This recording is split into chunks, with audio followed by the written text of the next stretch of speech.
Hello and welcome to this lesson on the fine old hymn Onward Christian Soldiers. Elsewhere on the internet I've done a blog about playing this tune on a B flat E flat Melodeon, but today is a proper lesson on this DG Melodeon in the key of G major. The tune was written by Sir Arthur Sullivan of Gilbert and Sullivan fame. It's a fantastic old hymn, so let's make a start. Because the G row is our main row in this tune, that row is going to get all the normal headed notes on my music, and the D row will have all the diamond headed notes. We're going to make a real effort in this to try and keep our Melodeon square, not let the sort of bottom part of it droop. Right, the metronome setting at the top of the page is 115. This is what that sounds like. Okay, so that's a reasonable tempo to play the tune at. I might be playing it slightly slower than that when I teach it to you, but that's generally not a bad setting. So we're in the key of G major. The proper key is E flat, which is obviously 4 semitones lower, and that's why I played it on my B flat, E flat in my other video. But we're going to do it in the higher key of G major, and it's 4 beats to the bar.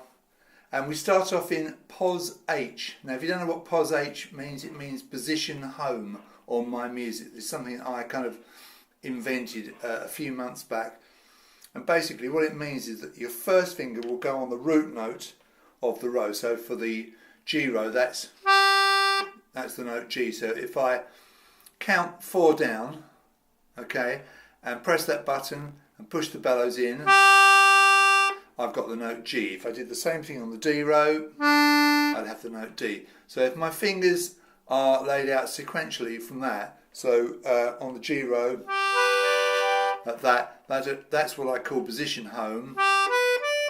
On the G row and on the D row is like that. Later on in the tune we're going to be moving to +1, so you move down 1, you see, and back to position home. So a little bit of changing around, but not too much.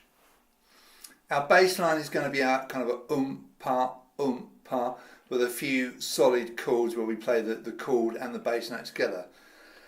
So our first bar, like I say, in position home, our third finger falls nicely on this note, which is D, the first note of the verse, and you simply play that note 4 times at the beginning of the tune as you play G bass, G chord twice.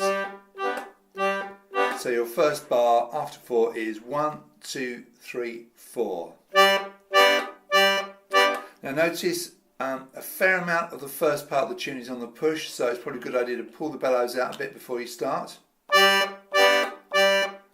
Now the second bar is a lovely bar, very interesting. This is what we do.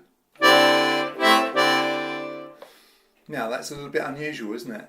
With the right hand we're going to play that D once more that we played in the first bar, and then we're going to hang on to the button, pull out to get the E, and then push in again to get the D. So it's D, E, D. And that's a dotted crotchet quaver minim. Dotted crotchet takes up the whole of beat 1, half of beat 2. The quaver E on the pull is on the and count of 2, and the final minim comes in on beat 3 and lasts for beats 3 and 4. So you have like that. The left hand there, very unusual, we're going to play a C major chord on the push. If I want you to play C's or D's in the bass on the push, I always put asterisks by them because they're available on the pull as well. So C major chord is third button down inside row on the push with the asterisk, and the D bass on the push as well is that button there, button 2 on the outside row. So it's a diagonal shape, so it's finger 3 on the C chord and finger 2 on the D bass, like that. Now all you're going to do is this. You're simply going to hang on to those 2 buttons as you push, pull, push. On the push it's C chord with the D bass, which is that. On the pull it's C chord, notice no asterisk, with the A bass, which is an A minor 7th by the way, and then you go back to your C chord on the push with the D bass. So notice that you get C chord on the push and the pull, and on the pull there's no asterisk. So that's as you play and put it all together, and you have. So let's play those first 2 bars.